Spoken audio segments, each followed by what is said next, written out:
In my past life, I endured 8 years of living as a widow in all but name. Only on my deathbed did I realize my husband had remained chaste for the sake of my best friend. He had told me it was because he lost his fertility while saving my life, yet in no time he brought their 2-year-old son to my side. "This child has struck a chord with me, let's adopt him," they said. He used my family's resources and funds to start his own company. The first thing the company did after going public was to send me a room full of fresh lilies with pistils intact. I died from pollen-induced allergic asthma. If I could do it all over again, I'd proudly champion his ship with his bestie Valerie. Anyone who dares to stop me will get bitten. At the company's new project meeting, the young assistant nudged my arm and whispered, "Ravenna, does Ronan have some issue with you? When you were speaking earlier, he was staring straight at you with a really intimidating look." Following her slightly puzzled gaze, I looked over and was startled to see Ronan seated at the far end of the conference table. "He looks like such a nice guy, but his eyes seem like they could swallow someone whole," the assistant muttered under her breath beside me. As soon as Ronan across from me noticed me looking at him, he instantly changed his expression, shifting seamlessly from blatant disgust to one of tender affection. The project leader was still analyzing the details of the plan, while the white ceiling light above, as bright as daylight, made my eyes ache. I pinched my thigh hard. The sharp pain jolted me awake instantly, and I glanced at the date on my phone again. I froze. This was the year Ronan and I were preparing to get married. Had I been reborn? I remembered that in this same year in my past life, I was inexplicably kidnapped by a group of people. They weren't after money or my body, they simply locked me on the 3rd floor of an abandoned building for one night. At the time, I thought it was a business rival of my mother's, someone who resented us for taking their business, so they kidnapped me for revenge. I begged them tearfully to let me go, promising I could give them a lot of money if they just spared me. Just as the lead kidnapper was wavering, Ronan suddenly appeared. At that moment, he transformed into righteousness, pointing at the 3 kidnappers and unleashing a torrent of words, calling them cowards who only dared to intimidate women. He challenged them to release me and take everything out on him if they had any guts. As a result, the kidnappers released me just as he had hoped, surrounding him and beating him mercilessly. He was hospitalized for over a month. At that time, I already had feelings for him, and after this incident, I felt both gratitude and guilt toward him. So when he proposed to me, I agreed without hesitation. Little did I know, this marked the beginning of my nightmare. After marriage, he confessed to me that when he saved me, the kidnappers had kicked and injured him, leaving him unable to father children. He said if I minded, he could divorce me immediately. Since he was injured for my sake and we were already married, I told him not to feel pressured. As long as there was hope for recovery, I would accompany him to the hospital for treatment as long as necessary. The irony was, in public, he put on a flawless performance of being deeply devoted and unwavering in his love for me, but behind closed doors, he wouldn't even hold my hand. I discovered Ronan's secret and was murdered by his scheme. That day marked the listing of Ronan's company, and he hadn't returned home in over half a month, buried in work. While organizing his study at home, I came across a stack of files in the drawer. The top documents were the adoption procedures for our son, but beneath them was the child's birth certificate. The mother's name clearly stated, Valerie. Valerie was my best friend, my childhood confidant. My scalp tingled with shock, but I couldn't believe this Valerie was actually my close friend. Perhaps it was just someone with the same name. I started searching through the documents in his desk, but found nothing. Finally, I happened to look up and noticed a small safe placed on the highest shelf of the cabinet. I climbed onto a stool, entered the child's birthday from the birth certificate, and the safe opened. Inside, apart from some gold bars and jewelry, there were only photos. Photos of him and my best friend Valerie, or portraits of the 3 of them as a family.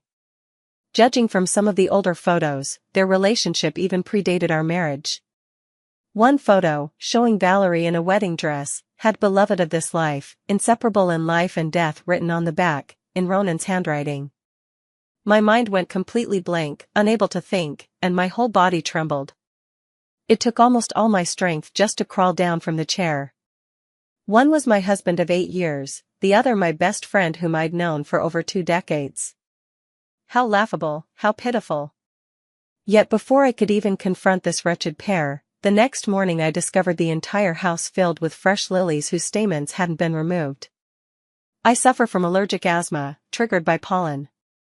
Even a single bunch of lilies with stamens could be fatal to me, let alone a whole house full of them. Gasping for breath and coughing, I frantically rummaged through my bag for the asthma inhaler, only to find it empty when I tried to use it. In despair, I slid down the wall onto the floor. From respiratory arrest to respiratory failure, it took just 15 short minutes. In my final moments, I didn't notice when Ronan returned. He stood over me, looking down with scarlet eyes full of disdain. I wanted to ask him why he treated me this way, but by then, I could no longer make a sound. He seemed to read my thoughts and let out a scornful laugh. Originally you could have lived a few more days, but you just had to go into my study and read things you shouldn't have seen. Do you know, Valerie is your sister, she's also your father's daughter. Now you can step aside. Keeping you by my side for 8 years was already more than enough kindness. Now, your mother's company is practically bankrupt and under liquidation under my control. You can all happily reunite down there. As he spoke, he took a step forward, stepping on the back of my hand and grinding it down hard twice. But I barely felt any pain due to respiratory failure.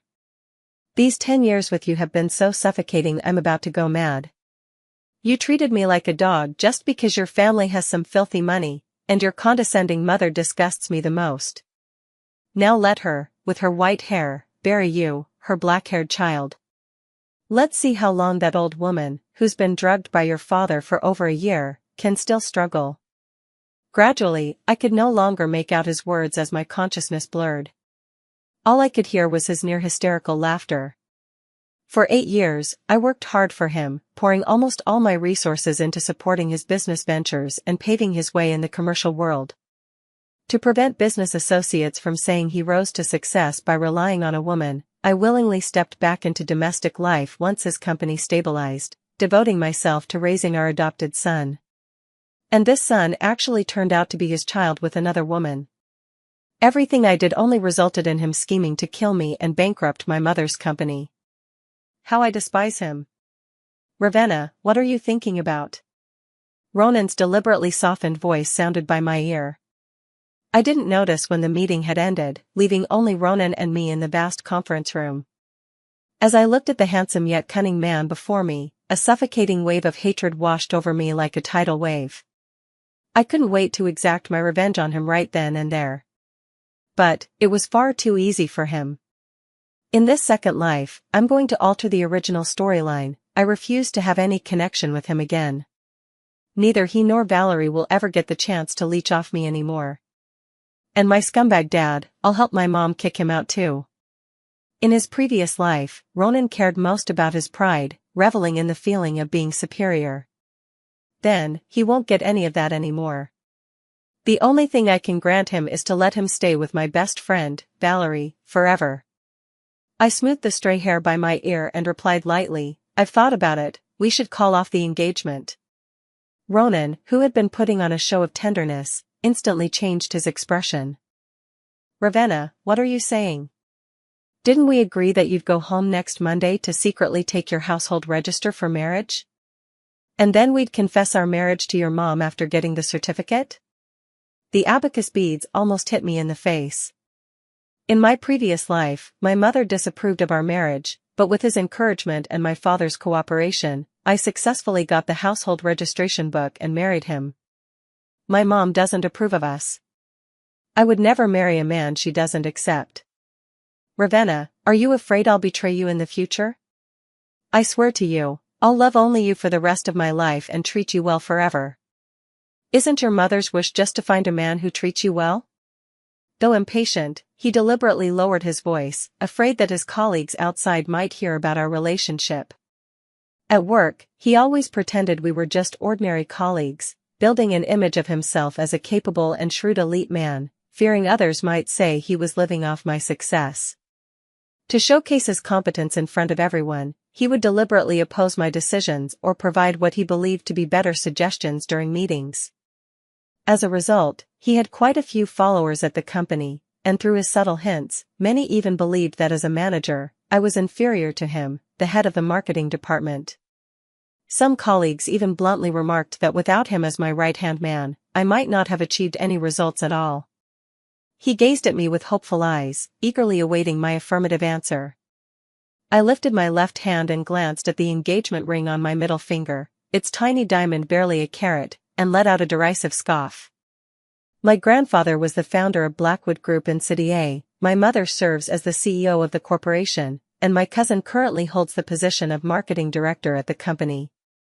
I was actually planning to marry a man who could only afford a measly 1-carat diamond for an engagement ring. With my right hand, I gripped the band, twisted it lightly to remove it, cast a disdainful glance at it while toying with it, and then promptly tossed it into the trash right in front of Ronan. I was just playing with you before, didn't expect you to take it seriously. Ronan's breathing instantly became heavy, his brows furrowed so tightly they could crush a few flies. He glared resentfully at the nearly diamondless engagement ring I had thrown in the trash, his fists involuntarily clenching. I nodded at him with a smile, then walked out of the meeting room. At the bathroom mirror, I smoothed down my hair, my reflection radiates youth, with plump collagen filling my face. I love how I look now, still unblemished by the wear of trivialities, my edges not yet worn smooth. My eyes haven't taken on the bitterness of a resentful woman. This world holds too much to do, why obsess over romance? I returned to the office area to check on the marketing team's progress. What's wrong? You seemed pretty absent-minded just now. A colleague I've always gotten along well with, Claire, came over to check on me and handed me a bottle of yogurt, the kind I usually love to drink. I was just about to thank her when a slightly mocking voice sounded from behind me. You sure know how to kiss up. Our manager wanders around in a daze all day, who knows how she even got that position. One might think she has some shady relationship with the marketing director. What a joke. What other relationship could there be? A sibling one, of course. Most people at the company don't know who I really am. Everyone just thought I was the marketing manager who landed the job through connections due to my study abroad background, and that my relationship with the marketing director wasn't simple. Privately, they'd even call me a nepotism hire. Claire frowned tightly upon hearing this and turned to retort, but I patted the back of her hand, signaling her not to dwell on it. Glancing back, I realized it was Jackson, Ronan's right-hand man in my previous life and a crucial aide in founding Ronan's company. He had helped Ronan carry out countless underhanded dealings. In my past life, colleagues would gossip behind my back, and it wasn't until later that I found out it was all rumors spread by Jackson. Even when I went out for a meal with my uncle, he twisted it into me dating an elderly man. I glanced at Jackson indifferently and said, "Do rumors just roll off your tongue so easily? Instead of wasting time like this, why not focus on your performance? You've already failed 2 assessments in a row. According to company policy, I could suggest HR terminate you. We don't keep slackers here." He seemed to think I was joking, choking on his water as he replied, "You don't actually believe that just because you got some gilded diploma abroad and waltzed into our company as an outsider, people automatically respect you, do you? Talking about not keeping slackers, aren't you the real slacker here?" After speaking, he scanned the room as if seeking their agreement. Sure enough, many of them stifled giggles behind their hands, clearly enjoying the spectacle. He thought I was joking because the company had never fired anyone solely for failing performance reviews before. Typically, they would conduct a comprehensive evaluation and give employees another chance. I smiled indifferently and immediately called the HR manager in front of everyone. "Uncle Stephen, I want to fire someone named Jackson. Please handle the termination process for me." The people around burst into laughter, as if they thought I was performing some comedic act. But 1 minute later, the landline on Jackson's desk rang. He glanced at the extension number on the phone, looked at me in disbelief, and answered the call. Then his expression grew darker by the second. After hanging up, he quickly headed towards the HR department. 3 days later, Jackson was dismissed from the company. I felt thoroughly satisfied. It was also a way to cut off one of Ronan's important henchmen. I was in a great mood and wanted to grab some snacks from the break room, but Ronan blocked me in the hallway. He tried to keep his voice low, but practically roared at me. "What are you playing at? Settling personal scores on company time? Do you even know Jackson is a key member of my team? He's helping me close a major project, and HR just fired him without a handoff. Do you have any idea how much this costs me?" Funny you should ask, of course I know. I also know that project would have earned him an annual salary breaking $1 million and promoted him straight to my position as marketing manager. In my previous life, I voluntarily transferred to the research team just to vacate the spot for him. Clearly, he was at his breaking point, eyes bulging with fury, flecks of spit flying onto my face as he spoke. "Don't worry, I've already assigned Claire to handle this project. You can take a break now." "Ravenna, what exactly do you mean?" He was angered by my dismissive attitude, raising his voice a notch when he spoke again. "The meaning is clear, I'm targeting you." I enunciated each word, full of provocation. "You." Ronan was momentarily speechless with anger. His face turned alternately pale and ashen. When he finally regained his composure, he grabbed my arm tightly. "Don't forget who saved you. Don't be ungrateful. For you, I even." I glanced him up and down and let out a scornful laugh. "Even what? Even became impotent?" As if his disguise had been exposed, his face instantly twisted with humiliation and resentment, the veins on his tightly clenched hand bulging prominently. "Don't come bothering me again. Otherwise, I won't hesitate to investigate those kidnappers. Hiring someone to commit kidnapping still carries legal consequences." The kidnapping incident had been over for several months, and I had no solid evidence. I hadn't even seen the faces of those people clearly, so finding them was out of the question. Bringing it up now was just an attempt to test his reaction. But upon hearing this, Ronan immediately shut his mouth and straightened up with a guilty look on his face, saying, "I don't understand what you're talking about." His feeble attempt at cover-up only deepened my suspicion about his ties with the kidnappers. I sneered, unwilling to argue with him any further. Reluctantly and resentfully, he returned to his workstation. Then my phone was bombarded with countless accusatory messages. Feeling irritated, I immediately blocked him. Couldn't even hold out from the start? The real drama hasn't even begun yet. In the afternoon, at the private detective agency, I slapped 50,000 on the private investigator's desk and asked him to thoroughly dig into everything about Valerie, not just what I already knew from my past life, but also whatever hidden details he could uncover. I remembered adopting that boy from the orphanage in my past life. Ronan said he felt an instant connection, as if the child were his own, calling it fate. How ridiculous, of course a father would bond with his own son. In my past life, I could never figure out why the son I doted on refused to get close to me, even outright disliked me, while being especially affectionate with my best friend. No matter how I coaxed him to do his homework, it was useless, but with just a casual remark from Valerie, my son would immediately obediently sit at the desk. What he often said was, "You're the bad woman. I wish Aunt Valerie were my mom instead." Turns out the whole family had been playing me for a fool, coveting our family's assets while making me raise their son for them. Now I'm going to see how my dear best friend orchestrated this whole scheme. The private investigator really was professional. Within less than 2 days, they sent a compressed file to my email. Inside were documents, images, and even organized videos, all neatly categorized by timeline. Just reading this content makes me utterly nauseous. Though I already knew Valerie was my father's illegitimate child, seeing these truths still churns my stomach to the point of vomiting. Originally, Valerie's mother was a bartender who hooked up with my dad while my mom was pregnant and went on to bear Valerie for him. But as we all know, men are often unreliable. My father only fancied her for a few years. As my mom took control of the Blackwood Group, afraid she'd uncover his dirty little secrets and kick him out, he gave Valerie's mother a sum of money and cut off all contact. How could Valerie's mother possibly give up? After squandering that money, she brought her daughter to our city and settled near our neighborhood. She willingly became my father's underground mistress, swearing she wouldn't disrupt his family. On the surface, under my father's arrangements, Valerie became close friends with me, but in reality, the two of them were secretly working together to siphon off our family's assets. My father dealt with my mother, while she and Ronan targeted me.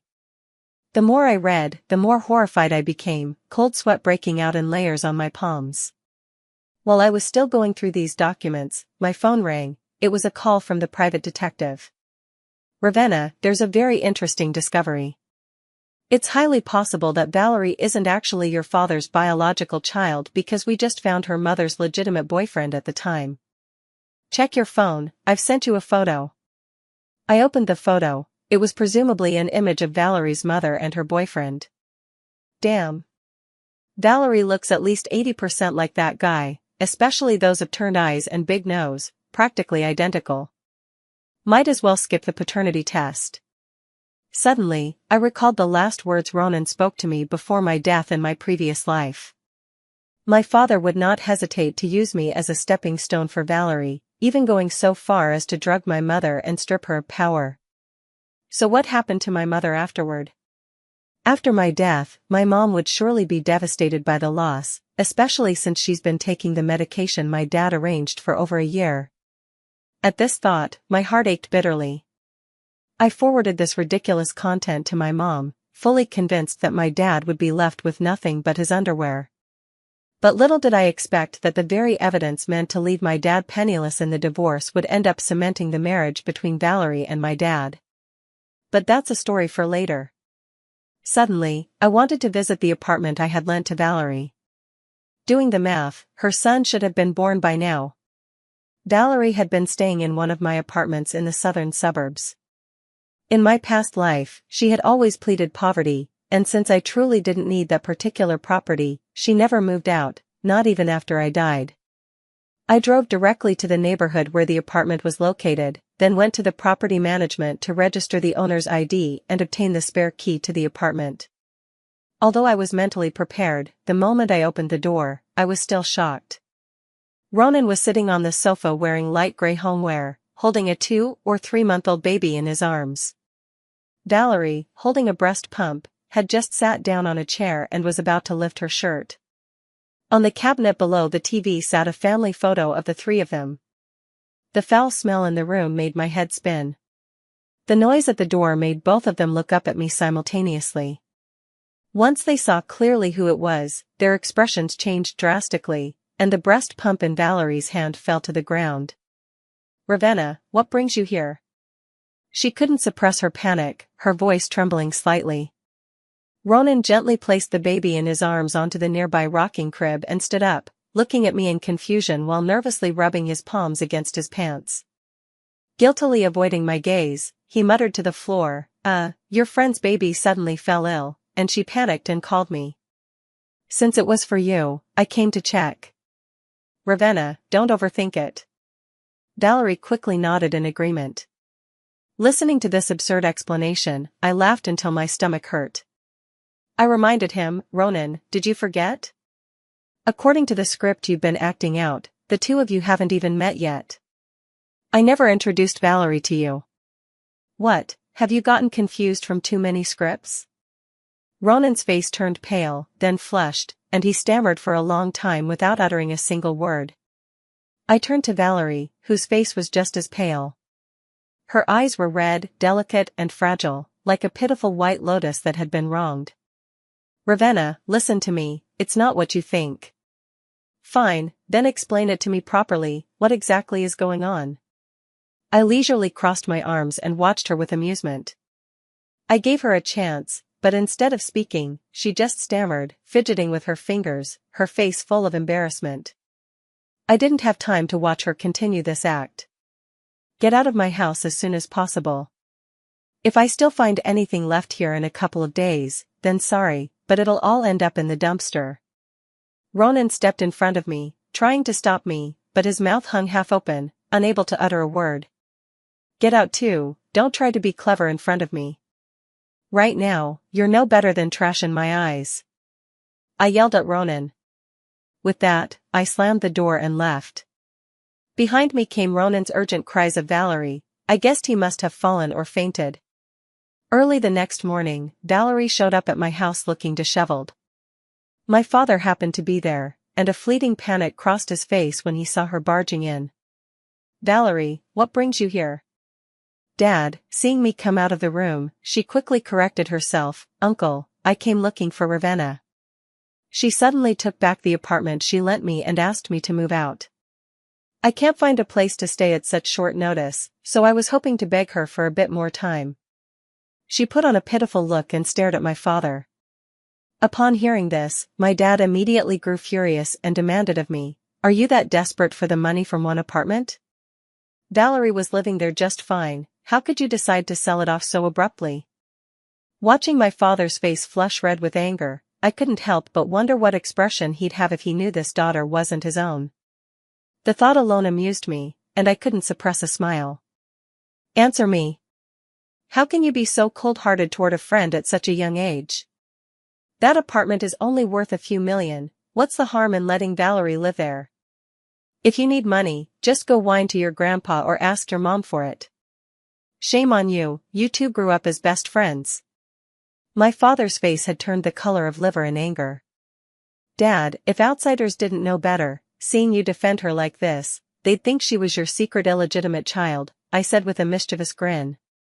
Valerie trembled upon hearing this, her eyes filled with panic. "You ungrateful wretch, how dare you speak to your father like that?" My father reached out to slap me. Just then, my mother, who naturally had the aura of a leading lady, appeared. She was wearing a silk nightgown, looking lazy yet sophisticated. She scolded my father and then threw a stack of documents in his face. I glanced at them, the words "divorce agreement" were clearly visible, and another paper fluttering to the floor was a paternity test report.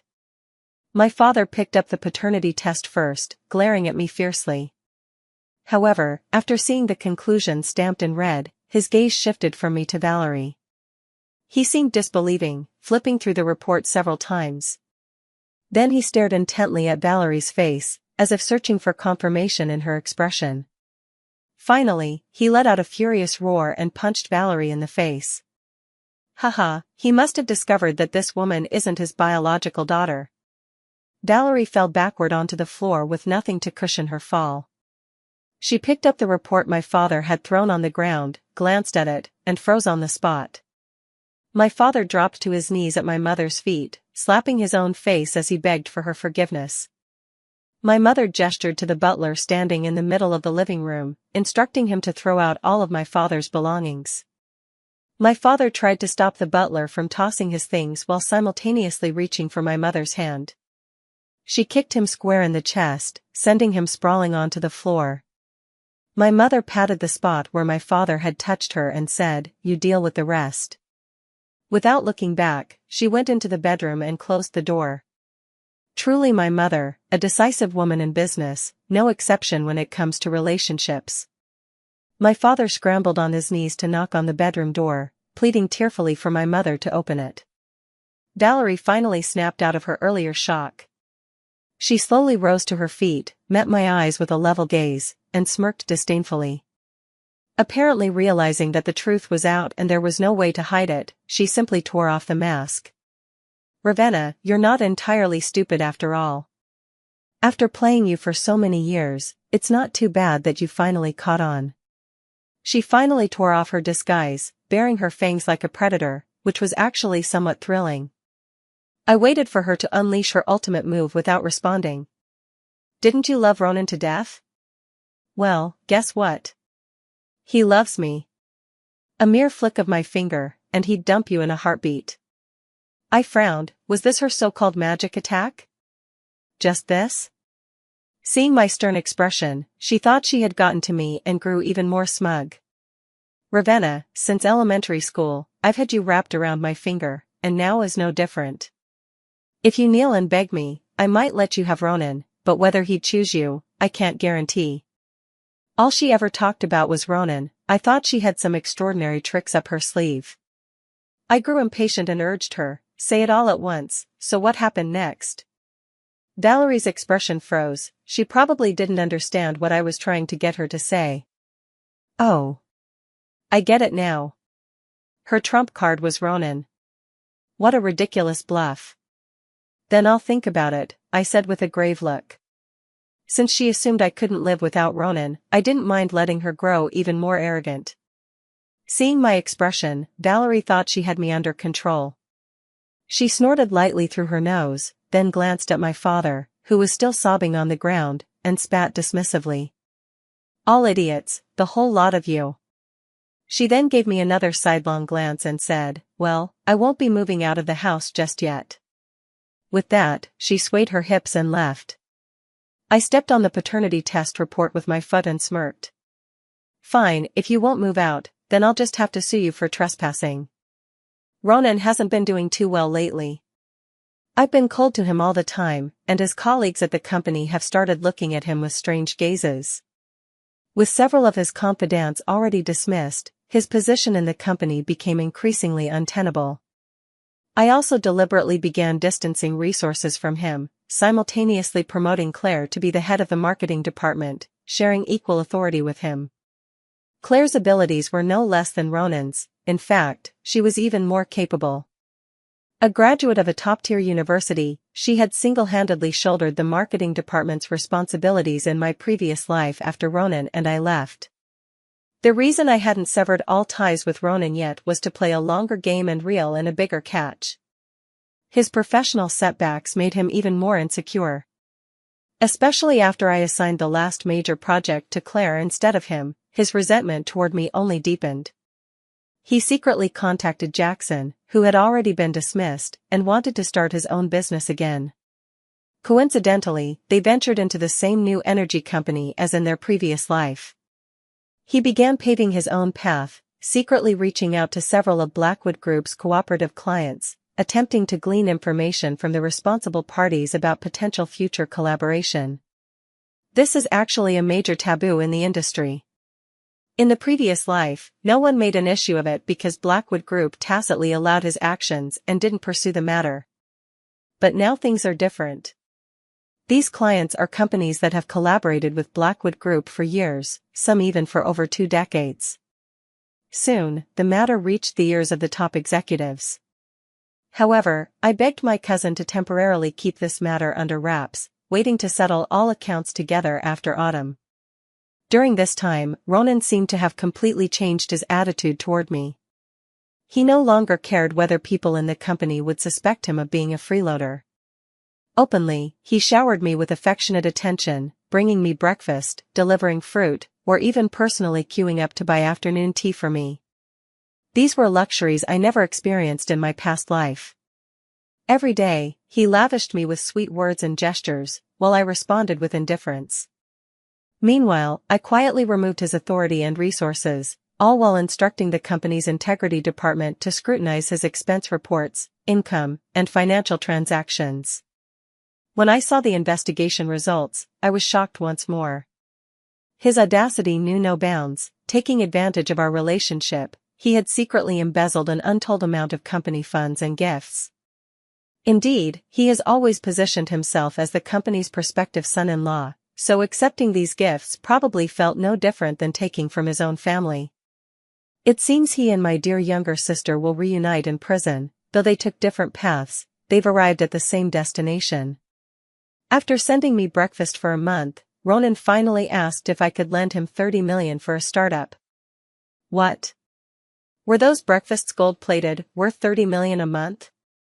I gave him a "Are you out of your mind?" look before lowering my head to focus on my own work. Ravenna, I know you've been upset with me because of your friend's situation, but I swear to heaven, there's absolutely nothing between us. I love only you. I bought you a new diamond ring. If you were unsatisfied with our last engagement, let's do it again properly. Don't be jealous anymore. I've noticed your little tantrums these past days, and I promise you, from now on, I'll be completely devoted to you. I put down what I was doing and looked at his solemn face, feeling utterly speechless. Seriously? Did he really think all I've been doing lately was acting out of jealousy and revenge? Fine.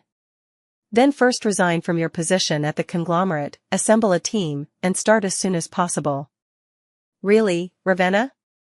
I've already made all the preparations. Why don't you talk to your grandfather about using that office building of his in the southern suburbs? After all, we're family, I'm sure he'll support your career. That familiar glint of shrewd calculation reappeared in Ronan's eyes. Though he had started his business 3 years earlier than in my previous life, his intentions were exactly the same. With a smile, I nodded and made a call right in front of him. 2 minutes later, I said apologetically, "What bad timing. The entire building has already been leased out to someone else. It seems you won't be able to use it after all." Disappointment flashed across his face. Reading his mind, I offered a suggestion. That company probably won't last much longer. I heard they're about to file for bankruptcy liquidation. Why don't you rent another office space for now, and you can move in once this one becomes available? Ronan's eyes darted around, clearly calculating gains and losses. In truth, his startup didn't need much space at this stage, just a dozen or so people at most, far from requiring an entire building. His desire for his grandfather's building was purely to bolster his image, a matter of prestige. Doesn't grandfather have any other buildings? Blackwood Group is such a massive conglomerate, it can't possibly have just one office building. After mulling it over, he still couldn't let go and finally spoke up. I'm not sure about that. Why don't you call and ask yourself? I slid the phone toward him. He hesitated for a moment, then quickly forced a smile on his face. Ravenna, I was just joking. I'll listen to you, I'll rent an office space myself first. But let's make it clear, when your grandfather's office building becomes available, you need to bring it up with him right away. That building should be for our own family's company. Looking at his greedy and cunning face, I couldn't help but feel the urge to throw up the breakfast I just ate right in front of him. He resolutely submitted his resignation. The very next day after Ronan left the company, I used the excuse of investing in stocks to withdraw all the funds I had placed with Ronan. By then, he had already paid the deposit for renting the office space. Sure enough, a dog can't change its habit of eating shit. He thought he could use my money to rent an office, originally just enough for a dozen or so people, but he insisted on leasing the entire floor.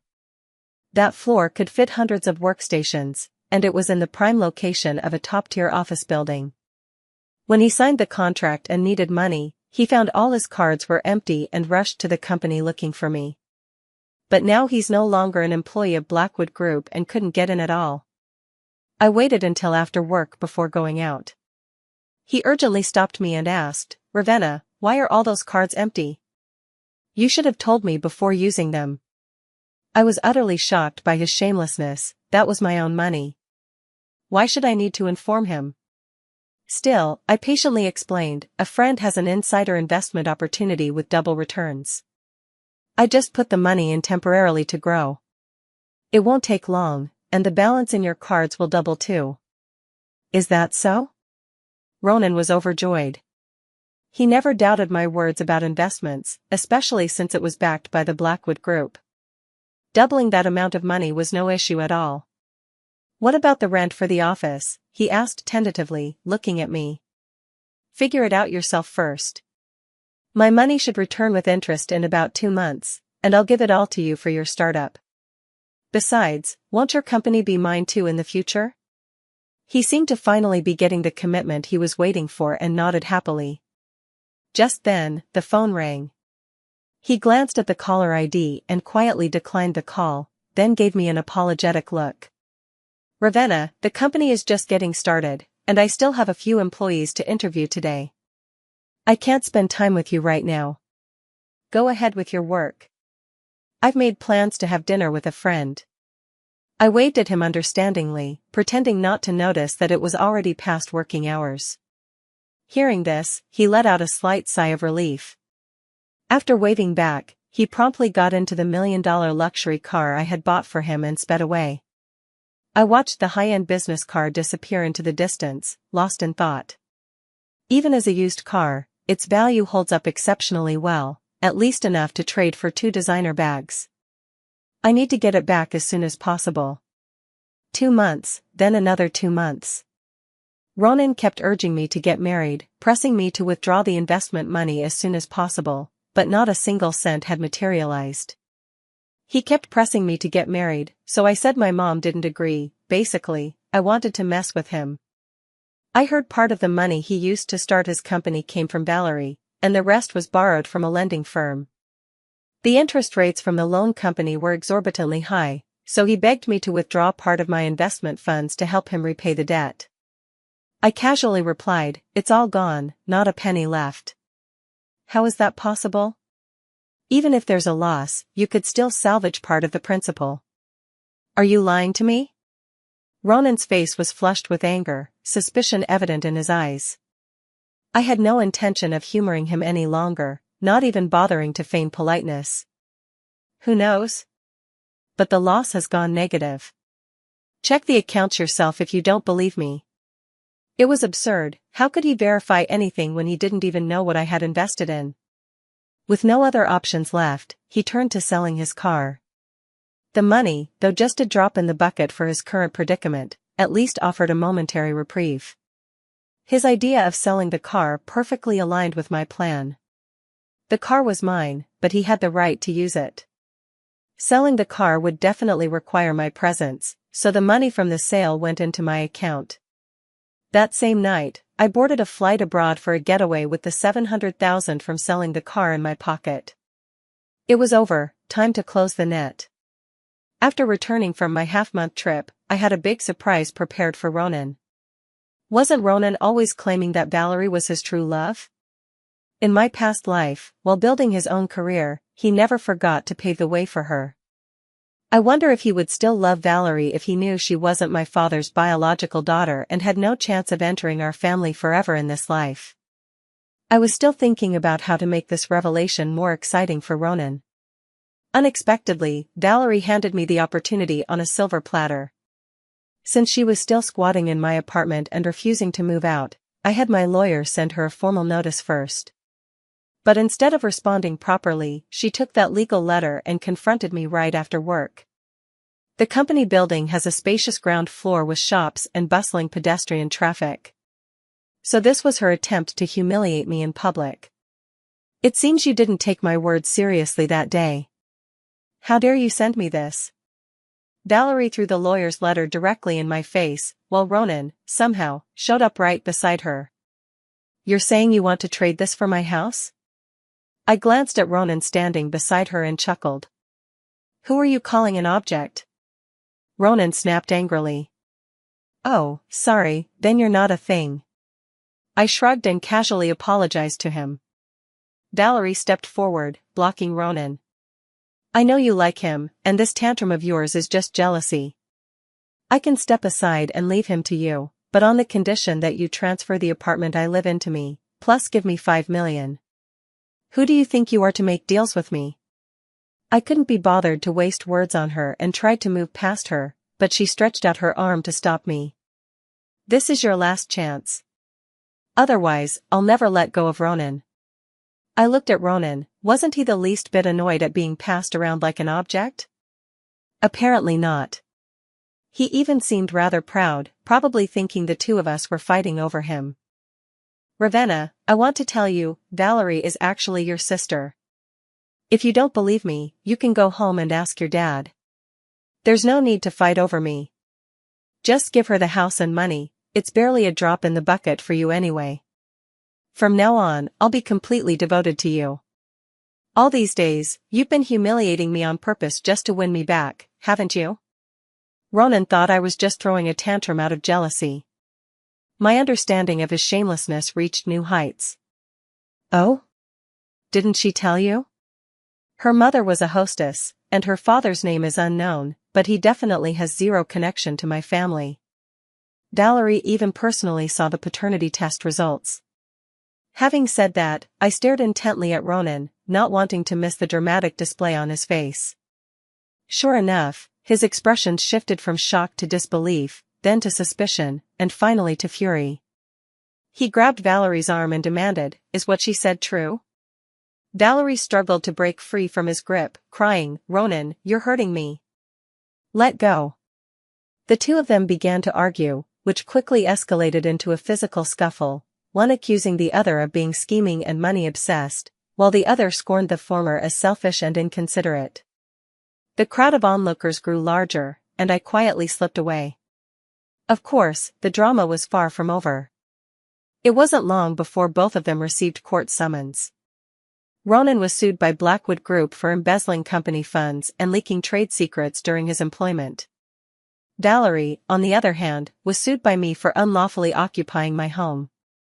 However, Valerie's situation was slightly better. She was still in her breastfeeding period, which left her with many loopholes to exploit. Ronan came rushing to me for help in a panic.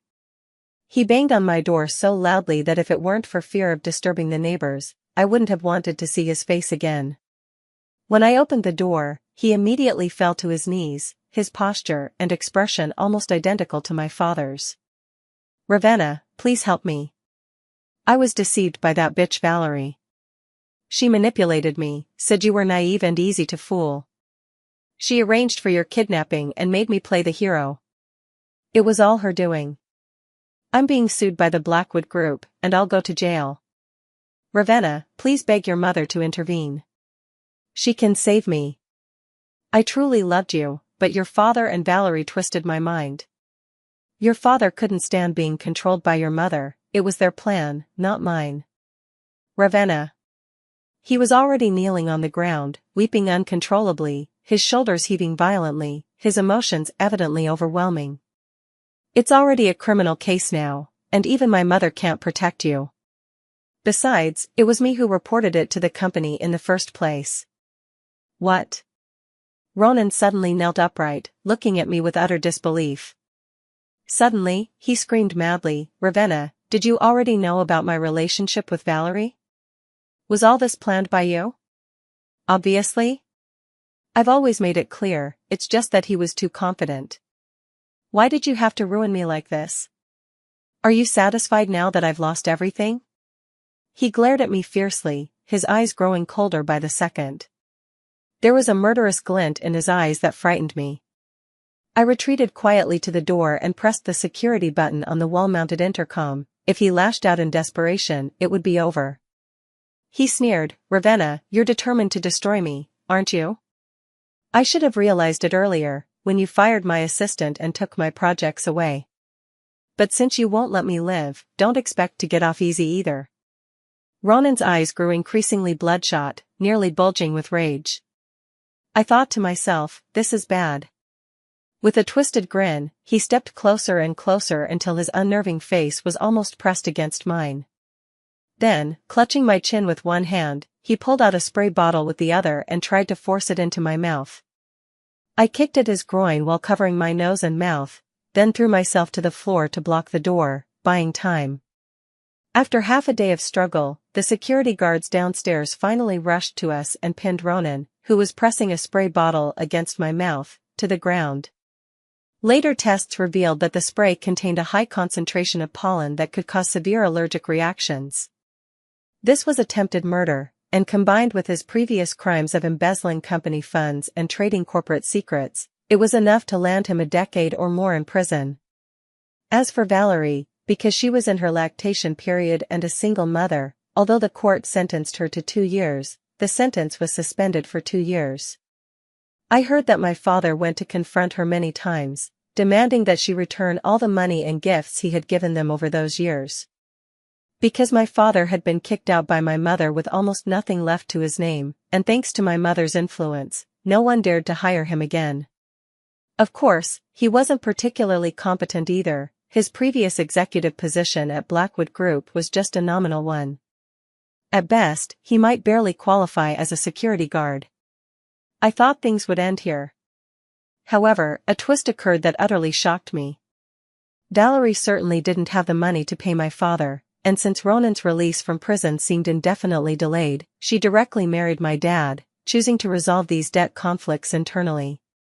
So the twist in this story is that my former best friend schemed to become my younger sister, but failed. Instead, she ended up becoming my stepmother. Thankfully, I was still in school, Otherwise I wouldn't have been able to untangle this messy relationship anytime soon. But none of this matters anymore. Since I couldn't ship Ronan and Valerie as a couple, I just raised high the banner of my dad and Valerie instead. I wish the scumbag and the bitch would stay together forever. That way, the ratio of quality men and women on the market would increase by a bit.